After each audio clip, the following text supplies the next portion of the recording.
નમસ્કાર દર્શક મિત્રો, જનઅર્પણ ન્યૂઝમાં આપનું સ્વાગત છે. કમિશનર અને વોર્ડ 15ના કાઉન્સિલર વચ્ચે તડાફડી બાદ અધિકારીઓ કર્મીઓ આંદોલનના મૂડમાં છે. મ્યુનિસિપલ કમિશનર સાથે ગેરવર્તણૂક મુદ્દે કાઉન્સિલર સભામાં માફી માગે તેવી મુખ્ય અધિકારીઓએ મેયરને રજૂઆત કરી છે. જ્યારે આગામી દિવસોમાં વિરોધ પ્રદર્શન કરવાનું નક્કી કરાયું છે. સભામાં કાઉન્સિલર આશિષ જોશી અને મ્યુનિસિપલ કમિશનર વચ્ચે ઉગ્ર બોલાચાલી થઈ હતી. જે બાદ મ્યુનિસિપલ કમિશનર દિલીપ રાણાએ મુખ્યમંત્રી કાર્યાલયમાં ફરિયાદ કરવાનું નિવેદન કર્યું હતું. બુધવારે ફરી સભા મળશે, જેમાં કાઉન્સિલર આશિષ જોશી માફી માંગે તેવી માંગ સાથે મેયરને રજૂઆત કરી હતી. સૂત્રો મુજબ કાઉન્સિલર માફી નહીં માંગે તો દિન પ્રતિદિન વિરોધ પ્રદર્શન કરાશે. મંગળવારથી જ અધિકારીઓએ ઓવરટાઈમ નહીં કરવાનું નક્કી કરી વહેલા નીકળી ગયા હતા. બુધવારથી સાંજે 6:10 વાગે કચેરીમાંથી નીકળી જવાનું નક્કી કર્યું છે. ઉલ્લેખનીય છે કે અગાઉ પણ કાઉન્સિલરો દ્વારા અધિકારીઓ સાથે ઝપાઝપી અને ઉગ્ર બોલાચાલી કરી હોવાનું અનેક બનાવો બન્યા છે. કર્મીઓ પેન ડાઉન કરવા સહિત વિરોધ કરશે. કાઉન્સિલર દ્વારા માફી માંગવામાં નહીં આવે તો દિન પ્રતિદિન તબક્કાવાર વિરોધ પ્રદર્શન કરવામાં આવશે, જેમાં કાળી પટ્ટી બાંધી વિરોધ કરવાનું, પેન ડાઉન કરવી, રેલી કાઢવી સહિતના અલગ અલગ રીતે રોષ પ્રદર્શિત કરવાનું નક્કી કરાયું છે. કાઉન્સિલરોની સૂચના મુજબ કામ નહીં કરાય.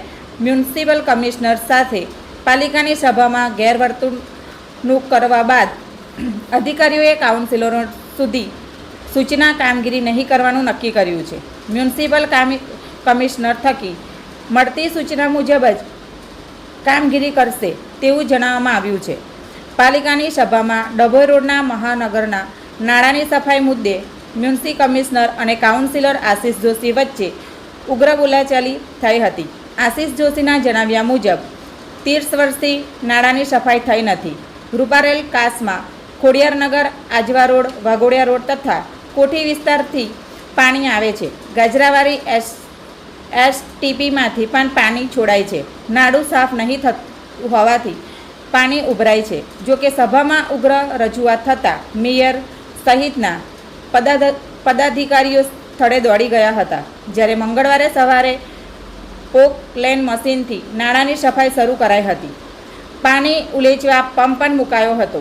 સાંજ સુધીમાં 3 ટ્રેક્ટર જેટલો કચરો નીકળ્યો હોવાનું જાણવા મળ્યું છે.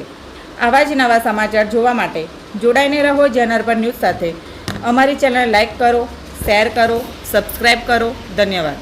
અત્યારે મેયરશ્રીને અમે વાત કરી છે કે વર્ક ટુ રૂલ એટલે કે નિયમ અનુસાર કાર્યવાહી કરવાની વાત છે. એટલે કે જે 6-10 પછી પણ પ્રજા માટે લાંબો સમય બેસીને 8-8 વાગ્યા સુધી તમામ અધિકારીઓ કામ કરતા, તે નારાજગી વ્યક્ત કરવાના હેતુસર આ નિર્ણય લેવાનો છે.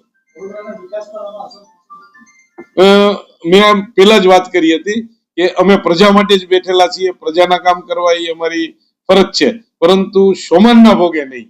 તે બાબતને ધ્યાનમાં રાખીને નિર્ણય લેવા છે. તે હજી કોઈ નિયત કરવામાં આવેલ નથી.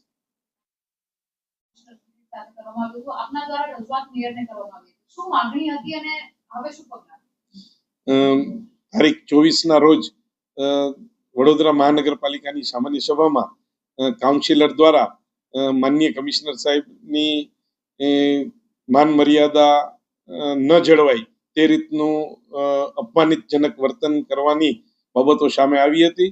આ બાબતે ગઈકાલે કોર્પોરેશનની જે સંકલનની બેઠક હોય એ બેઠકમાં તમામ અધિકારીઓ એવો સૂર વ્યક્ત કરેલો હતો કે મહાનગરપાલિકાના સૌથી વહીવટી વડા એવા મ્યુનિસિપલ કમિશનર સાહેબની પણ જો અપમાનજનક સ્થિતિમાં મુકાઈ જતા હોય તો બાકીના અધિકારીઓ પણ આનાથી ભયભીત હોય.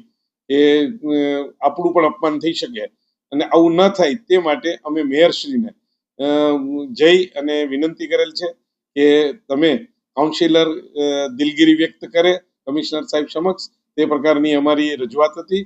અને ખાસ કરીને આવા સંજોગોમાં જ્યારે ચૂંટાયેલી પાંખ હોય એમનો કામ કરાવવા માટે એ લોકો પ્રજા વચ્ચે હોય છે, તે બાબત પણ અમને સ્વીકૃત છે.